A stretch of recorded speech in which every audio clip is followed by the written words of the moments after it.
உனக்கு கொஞ்சம் கூட அறிவில்லம்மா. ஒரு நாளா 2 நாளா எத்தனை நாளா குடிச்சிட்டு எங்கெல்லாமோ விழுந்து கிடப்பாரு. 3-4 பேரை ஏற்பாடு பண்ணி வீட்டுக்கு கூட்டிட்டு வந்து சேர்த்துருவ. நீ இப்படி பண்றதுனாலதான் எப்படியும் நம்ம பொண்டாட்டி வீட்டுல கொண்டு போய் சேர்த்துருவான்ற நம்பிக்கையில பொழுதன்னைக்கும் குடிச்சிட்டு வராரு. அவரை கெடுக்கிறதே நீதாமா. கர்த்தர் அப்பாக்கு இன்மையா கொடுத்த வேலையில உண்மையாவும் இல்ல, நேர்மையாவும் இல்ல. கர்த்தரோட ஆசீர்வாதம் எப்படிமா வரும்? நான் ஒரு முடிவுக்கு வந்துட்டேன். என்னம்மா? நாம திருப்பூருக்கு போயிருவோம். எதுக்குமா?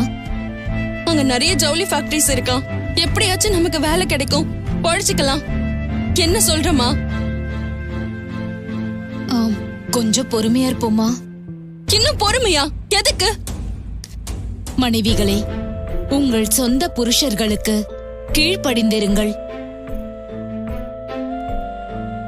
அப்பொழுது அவர்களில் யாராவது திருவசனத்திற்கு கீழ்ப்படியாதவர்களாக இருந்தால் பயபக்தியோடு கூடிய உங்கள் கற்புள்ள நடக்கையை அவர்கள் பார்த்து போதனை இல்லாமலே மனைவிகளின் நடக்கையினாலேயே ஆதாயப்படுத்திக் கொள்ளப்படுவார்கள் அப்படின்னு பரிசுத்த வேதம் சொல்லுதுமா. அதுக்காக தான் பொறுமையா இருப்போன்னு சொல்றேம்மா. ஏதோ பண்ணுங்க.